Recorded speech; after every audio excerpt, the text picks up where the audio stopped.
2 years ago, I thought I had found the woman I would spend the rest of my life with. Her name was Megan, and I loved her with everything I had.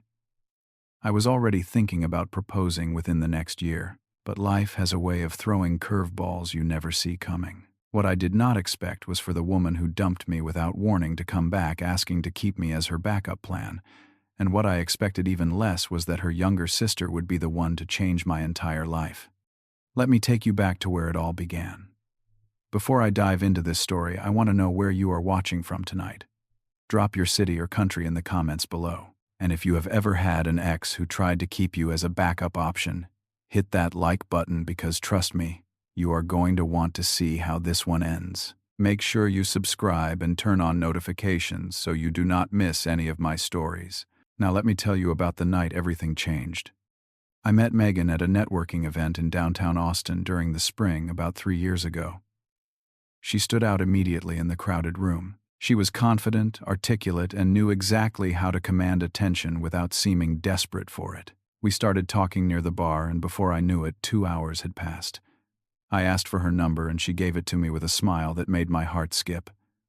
Our first dates were magical. We would grab coffee at this little spot on South Congress, then walk along Lady Bird Lake as the sun went down. Megan was always texting me, asking about my day, sending me photos of random things that reminded her of me. I felt like the luckiest guy in Austin. Here was this beautiful, ambitious woman who actually seemed to care about me. After 6 months, we made it official. I introduced her to my family and they loved her. My mom kept telling me not to let this one go. I had no intention of doing that. In my mind, Megan was the one. I started saving money for a ring. I researched engagement rings online late at night when she was asleep. I imagined proposing to her at Lady Bird Lake, right where we had some of our first walks together. Everything felt perfect. But perfect does not last forever. About a year into our relationship, things started to shift. Megan got promoted at her marketing firm, and suddenly her schedule became packed with client dinners and networking events. I understood at first. Career growth is important, but then she started coming home later and later. Our phone calls became shorter. When I asked about her day, she would give me one-word answers and change the subject. Then came the comparisons. We would be having dinner and she would casually mention a coworker. He just bought a new BMW. He got a 6-figure bonus this quarter. He is taking his girlfriend to Paris next month. She never said it directly, but the implication was clear. I was not measuring up. I was a software engineer with a stable job and a decent salary, but apparently that was not enough. I tried to brush it off. I told myself she was just stressed from work. I doubled down on being the perfect boyfriend. I cooked her favorite meals.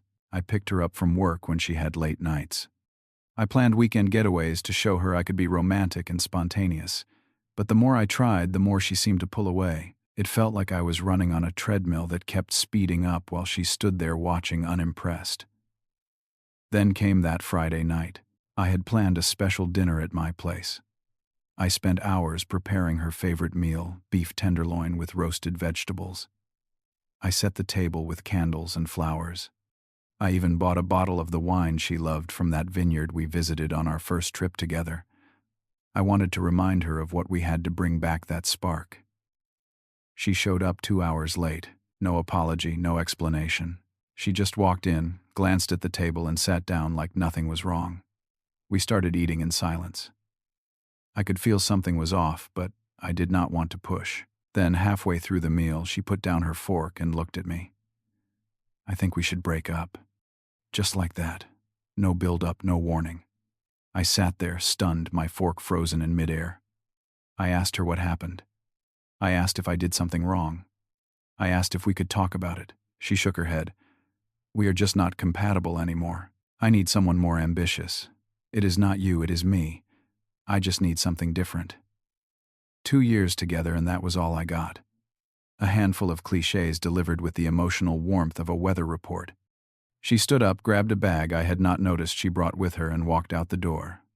She did not look back. I sat there alone, surrounded by candles and cold food, trying to understand what had just happened. 3 weeks passed. I threw myself into work, hit the gym harder than ever, and tried to keep busy.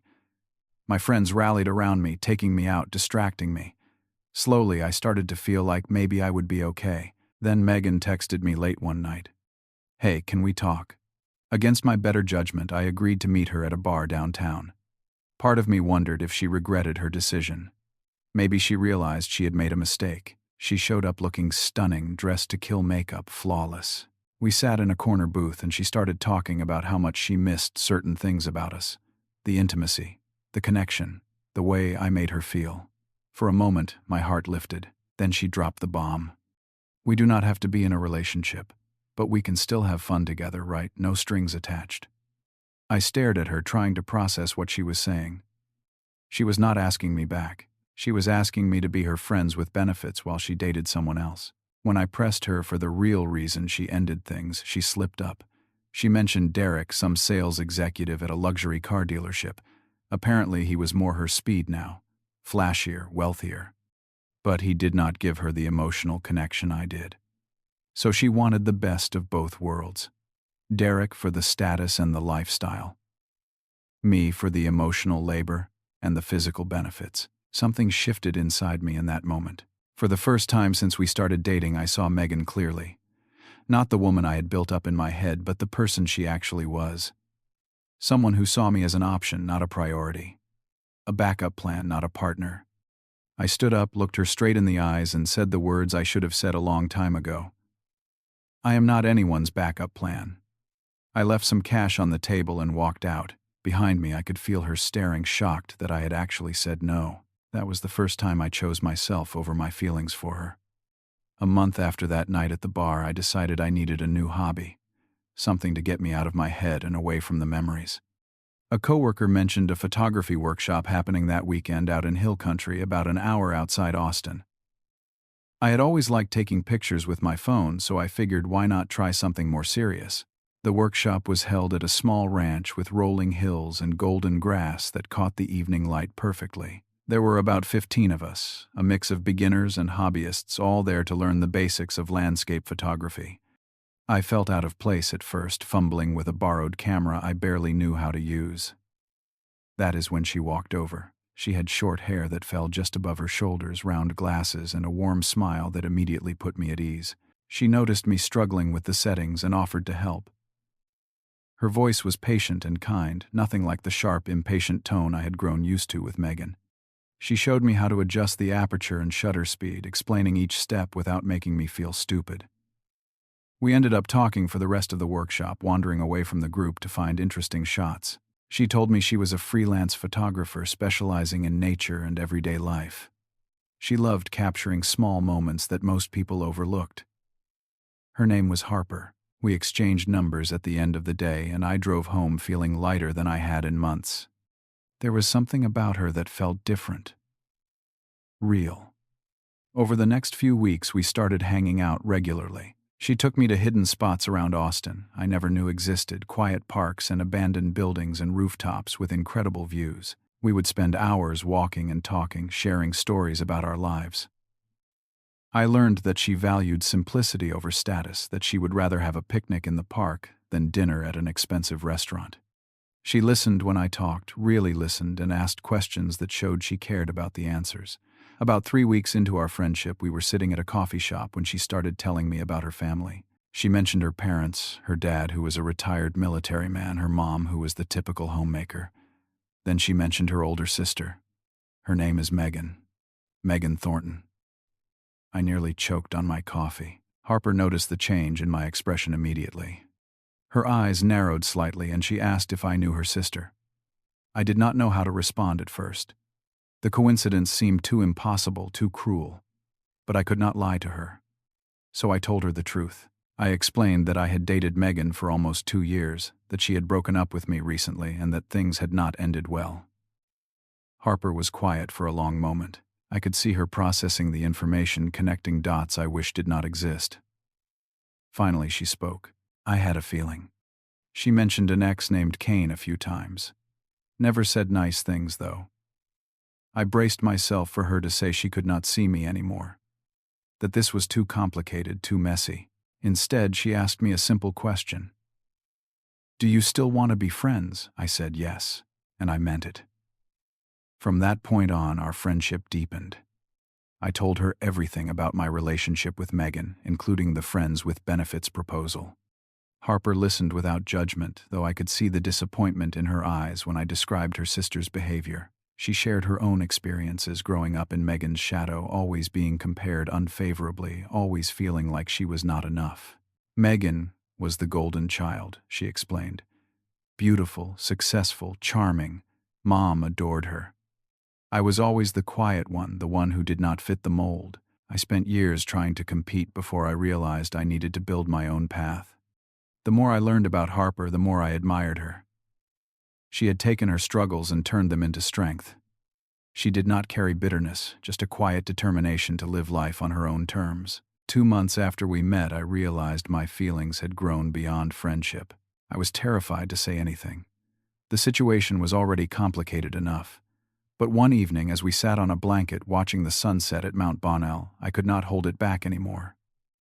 I told her how I felt. I told her she was unlike anyone I had ever met, that she made me feel seen and valued in ways I had forgotten were possible. She was quiet for what felt like an eternity. Then she smiled, that warm smile I had come to love, and said she felt the same way. "This is going to cause drama with my family. Are you ready for that?" I told her I was. 3 months into our relationship, Megan found out. Harper had posted a photo on Instagram, nothing too revealing, just our hands intertwined with a beautiful landscape behind us. But Megan recognized the watch on my wrist, the watch she had given me for our 1-year anniversary. The fallout was immediate. Megan called Harper, screaming accusations through the phone. "How could you date my ex? Are you trying to hurt me? You always wanted everything I had." Harper stayed calm throughout the tirade. When Megan finally paused to breathe, Harper responded with a single sentence that silenced her sister. "He was not yours anymore when you threw him away." Megan hung up and immediately began texting me. She accused me of dating Harper just to get revenge, of trying to humiliate her. I responded once, telling her this had nothing to do with her, that I had moved on and she should do the same. Then I blocked her number, but Megan was not finished. She went to their mother Diane with a carefully crafted story about how Harper had stolen her boyfriend. Diane, who had always favored her older daughter, believed every word. She started treating Harper coldly, questioning her choices, making passive-aggressive comments about loyalty and family. The family became divided. Their father, Greg, saw through Megan's manipulation and openly supported Harper and me. But Diane remained firmly on Megan's side. The tension grew worse as the annual family reunion approached. Harper warned me it would be uncomfortable, that Megan would likely try something. But we agreed to face it together. Running away would only give Megan more power. The Thornton family reunion was held at Diane and Greg's house in the suburbs of Austin every Thanksgiving. It was a big event with about 30 relatives gathering for food, football, and forced conversations. Harper told me stories about past reunions, the petty dramas and awkward moments that seemed to happen every year. This year, she said, would probably be the most dramatic yet. We arrived together in the early afternoon. I wore a navy blue button-down shirt and khaki pants, trying to look presentable without seeming like I was trying too hard. Harper looked beautiful in a simple floral dress, her hair pinned back loosely. She squeezed my hand as we walked up the driveway. Greg met us at the door with a warm handshake and a genuine smile.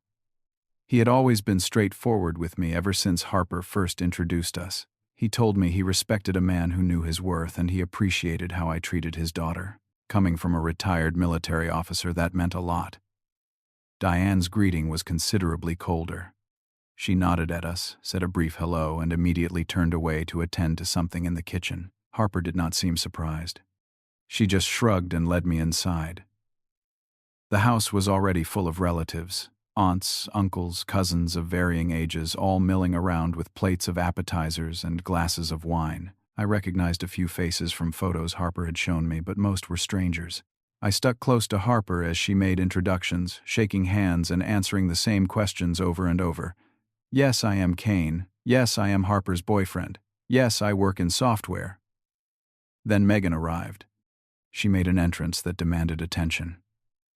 She wore a tight red dress that probably cost more than my entire outfit, paired with towering heels and jewelry that sparkled under the lights. On her arm was Derek, the sales executive. He was tall, slick back hair, expensive watch, the kind of guy who looked like he practiced his smile in the mirror every morning.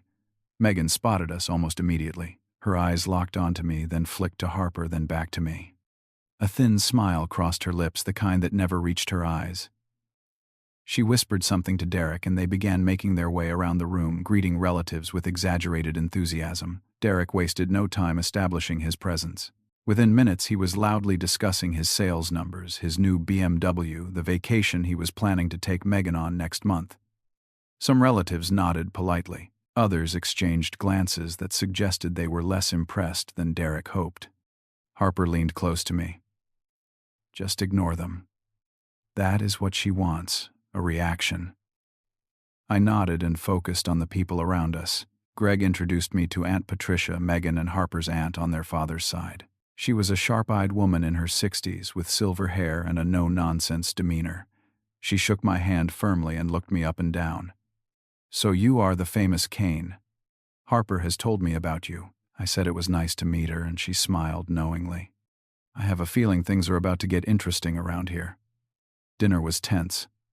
The long table was set with fine china and seasonal decorations, but the atmosphere was anything but festive. Megan made sure to sit directly across from me with Derek beside her. Throughout the meal, she orchestrated a constant stream of conversation designed to showcase their success. "Honey, tell everyone about that client you closed last week. Babe, show them the watch you bought yourself as a reward.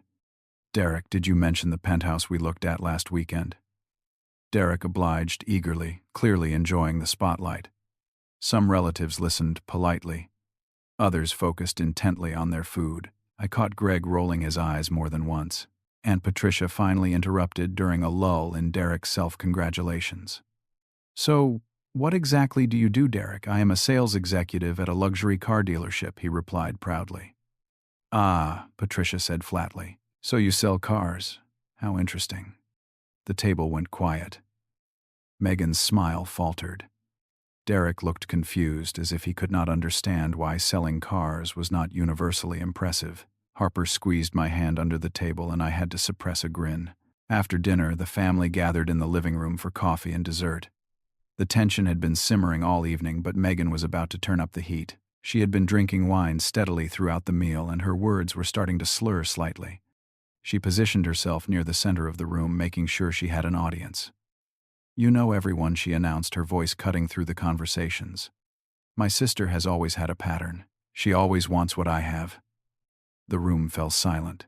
People turned to look, sensing drama unfolding. "First it was my clothes when we were kids," Megan continued. "Then my friends." And now she paused for effect, gesturing toward me with her wine glass, my ex-boyfriend. Harper stiffened beside me. I could see her preparing to respond, but I stood up before she could speak. "Megan, let me correct something here." All eyes turned to me. Megan looked surprised, as if she expected me to sit quietly and take her abuse. "You did not lose me to Harper. You threw me away. Remember?" She opened her mouth to interrupt, but I kept going. "You ended our relationship because I was not ambitious enough for you. Those were your words. Then a few weeks later, you asked me to be your friends with benefits while you were dating him." I gestured toward Derek, who looked like he had just been slapped. I said no. I moved on. Harper did not steal anything. I chose someone who actually values me.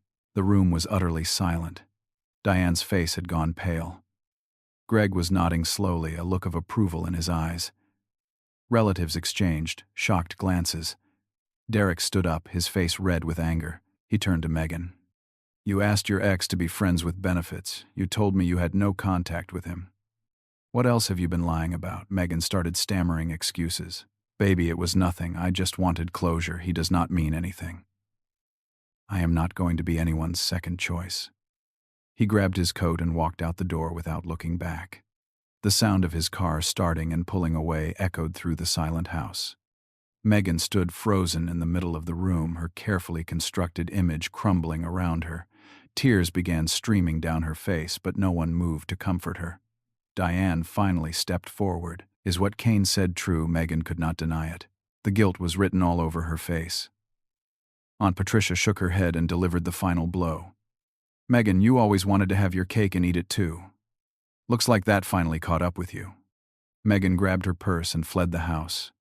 We heard her car peel out of the driveway moments later. Greg came over and put a hand on my shoulder.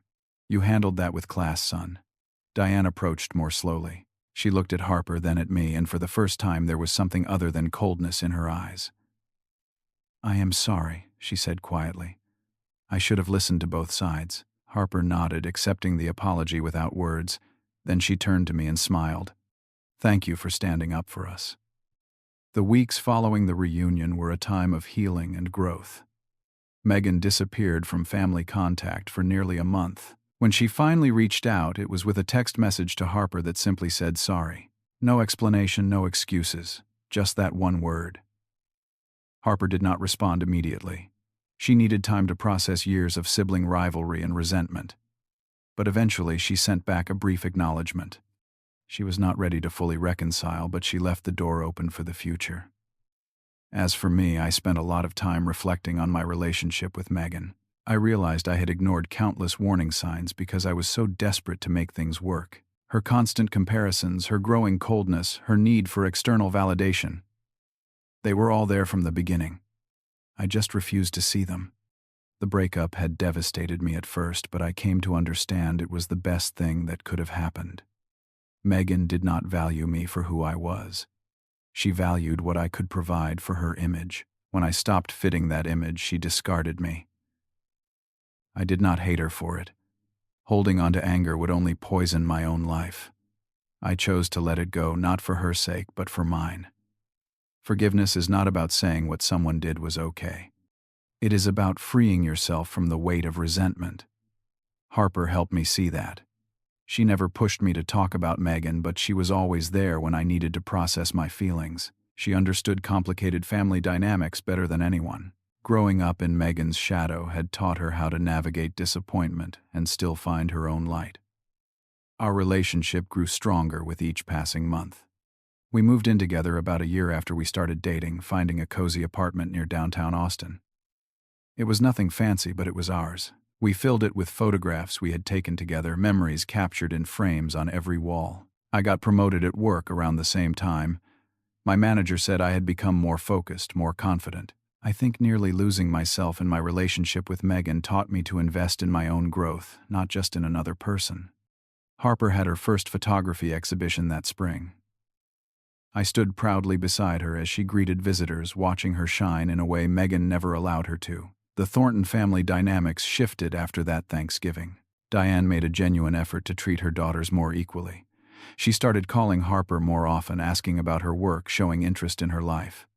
It was not a complete transformation overnight, but it was progress.